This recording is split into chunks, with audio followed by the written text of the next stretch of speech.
Assalomu alaykum. Human.uz axborot portalida xabarlar 24 informatsion dasturi. Bugungi dasturimizda Jahongir Ortiqxo'jayev mol-mulki va daromadlari bo'yicha deklaratsiya topshirib borishga tayyorligini ma'lum qildi. Jizzaxda qulab tushgan bino ishi bo'yicha jinoyat ishi qo'zg'atildi. Toshkentda 5 ta avtomobil to'qnashdi. Kattaqo'rg'onda 3 nafar farzandi vafot etgan oila is gazdan zaharlangani ma'lum bo'ldi. Londonda koronavirus yuqtirib olgan Armaniston prezidenti shifoxonaga yotqizildi. Endi xabarlar tafsilotiga o'tamiz. Agar sizda harorat, mushak va bo'g'im og'riqlari, et uvishi, burun bitishi, allergik rinit, bosh og'rig'i, tumov, aksirish kuzatilsa, Jaraflyu qabul qiling. Yana ikkita xususiyati spirtli ichimliklardan keyingi bosh og'riqni qoldiradi, ishtahani ochadi. Jaraflyu qabul qiling, kasaldan xoli bo'ling. Korrupsiyaga qarshi kurashish agentligi ishlab chiqqan qonun loyihasida mol-mulki va daromadlarini deklaratsiya qiladigan mansabdor shaxslarning barcha toifalari qamrab olingan. Ularning orasida prezident va bosh vazir ham borligi ma'lum qilingan edi. Jurnalistlar Toshkent shahar hokimi Jahongir Ortiqxo'jayevning Aksel korrupsiya agentligi tayyorlagan qonun loyihasiga munosabati basharti qonun kuchga kirgan taqdirda mol-mulki va topayotgan daromadlari bo'yicha deklaratsiya topshirib borishi yoki bormasligi bilan qiziqdi. O'zbekistonda qonun ustuvorligini ta'minlash uchun qonunchilikdagi barcha talablar bajarilishi lozim.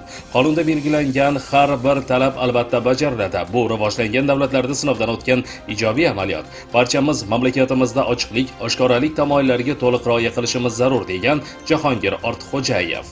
Jizzax viloyati qurilish sohasida hududiy nazorat inspeksiyasi mansabdor shaxslarga nisbatan jinoyat ishi qo'zg'atildi. Bu haqda Bosh prokuratura jamoatchilik bilan aloqalar va huquqiy axborot bo'limi boshlig'i Hayot Shamsuddinov xabar bermoqda. Mazkur holat yuzasidan o'tkazilgan tergovga qadar tekshiruv natijasiga ko'ra Jizzax viloyati qurilish sohasida hududiy nazorat inspeksiyasi mansabdor shaxslarga nisbatan jinoyat kodeksining 207-moddasi bilan jinoyat ishi qo'zg'atildi. Tergov harakatlari olib borilmoqda, deyiladi xabarda. Joriy yilning 10-yanvar kuni soat 17:10 Jizzax shahridagi Zilol mahallasi Mustaqillik ko'chasida yangidan qurilayotgan ko'p qavatli uylardan biri kutilmaganda hech bir tabiiy ofat ta'sirisiz qulab tushdi. Rasmiy ma'lumotlarga ko'ra jabrlanganlar va halok bo'lganlar yo'q. Foydalanishga topshirilmagan bino 6 qavatli bo'lib, xususiy tadbirkor tomonidan ustki 4 qavati turar joy, dastlabki 2 qavati noturar joy sifatida qurilayotgan bo'lgan. Vazirlar Mahkamasining tegishli farmoyishi bilan Bosh vazirning birinchi o'rinbosari Ochilboy Ramatov rahbarligida hukumat komissiyasi tuzildi. Komissiya zimmasiga 6 qavatli uyning qulab tushish sabablari, bunga omil bo'lgan holatlar, loyiha hamda pudratchi tashkilot tomonidan uyning barpo etilishi davrida shaharsozlik norma va qoidalariga rioya etilgani, shuningdek, bunday holatlarning oldini olish bo'yicha amaldagi normativ me'yoriy huquqiy hujjatlarni o'rganib chiqib, taklif kiritish vazifasi yuklatilgan. Joriy yilning 13-yanvar kuni soat 11:00 larda Toshkent shahri Uchtepa tumani Foziltepa ko'chasida yo'l transport hodisasi sodir bo'ldi. Bu haqda Ichki ishlar vazirligi Yo'l harakati xavfsizligi bosh boshqarmasi axborot xizmati xabar bermoqda. Qayd etilishicha, 1999-yilda tug'ilgan haydovchi Matiz rusumli avtomobilda harakatlanayotib, oraliq masofani saqlamaganligi oqibatida ushbu ko'chada joylashgan Bog'i Shamol istirohat bog'i ro'parasida svetoforning qizil chirog'ida to'xtab turgan 1992-yilda tug'ilgan haydovchi boshqaruvidagi Damas rusumli avtomobilga urilgan.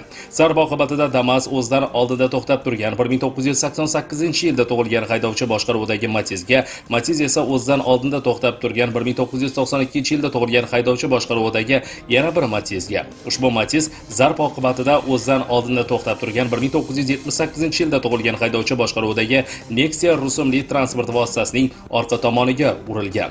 Yo'l transport hodisasi natijasida masofa saqlamagan 22 yoshli Matiz rusumli avtomobil haydovchisi va Damas rusumli avtomobil haydovchisiga birinchi tez tibbiy yordam ko'rsatilgan.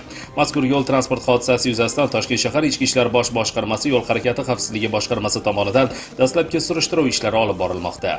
12-yanvar kuni Kattaqo'rg'on tumanida bir oilaning 5 nafar a'zosi is gazdan zaharlanish oqibatida jabrlangan va voyaga yetmagan 3 nafar bola vafot etgan. Bu haqda Samarqand viloyati prokuraturasi matbuot xizmati xabar qilmoqda. Ma'lum bo'lishicha, 2021-yil 12-yanvar kuni soat 10:00 larda Kattaqo'rg'on tumani Do'stlik mahallasida yashovchi 1986-yilda tug'ilgan fuqaro, uning 1991-yilda tug'ilgan turmush o'rtog'i, ularning 2012, 2016 va 2019-yilda tug'ilgan voyaga yetmagan farzand farzandlari yashash uyi xonasida is gazdan zaharlanish alomatlari bilan yaqin qarindoshlari tomonidan topilgan. Voyaga yetmagan farzandlar hodisa joyida vafot etgan va sud tibbiyot ekspertizasining birlamchi ma'lumotida ularning o'limi is gazdan zaharlanish natijasida yuzaga kelganligi aniqlangan. Ta'kidlanishicha, is gazdan zaharlanish tashxisi qo'yilgan oila boshliqlariga hozirda zarur tibbiy muolajalar ko'rsatilmoqda. Mazkur holat yuzasidan Kattaqo'rg'on tuman prokuraturasi tomonidan tergovga qadar tekshiruv harakatlari olib borilmoqda. Londonda koronavirus yuqtirib olgan Armaniston prezidenti Armen Sarkisyan shifoxonaga yotqizildi. Koronavirus kasalligiga chalingan va uy sharoitida davolangan Armaniston prezidenti shifoxonaga yotqizildi. Kasallik og'ir shaklda o'tmoqda. Prezidentda ushbu holatga oid simptomlar, jumladan yuqori harorat va ikki tomonlama zotiljam kuzatilmoqda, deyiladi Armaniston prezidenti matbuot xizmati xabarda. Xabarda aytilishicha, Armaniston prezidenti Londondagi shifoxonaga yotqizilgan. 5-yanvar kuni Armen Sarkisyan Londonga safari chog'ida koronavirus yuqtirib olgan to'g'risida xabar berilgandi. Xabarda aytilishicha, Armaniston prezidenti ta'til doirasida Yangi yilni Londonda oilasi va nabiralari bilan kutib olgan. U 3-yanvar kuni Londonda oyog'idan operatsiya qilindi. Keyinroq prezidentda koronavirus infeksiyasi alomatlari ko'zga tashlangan va uning topshirgan testda musbat natija bergan. Siz Human News axborot portalida xabarlar 24 informatsion dasturi bilan tanishdingiz.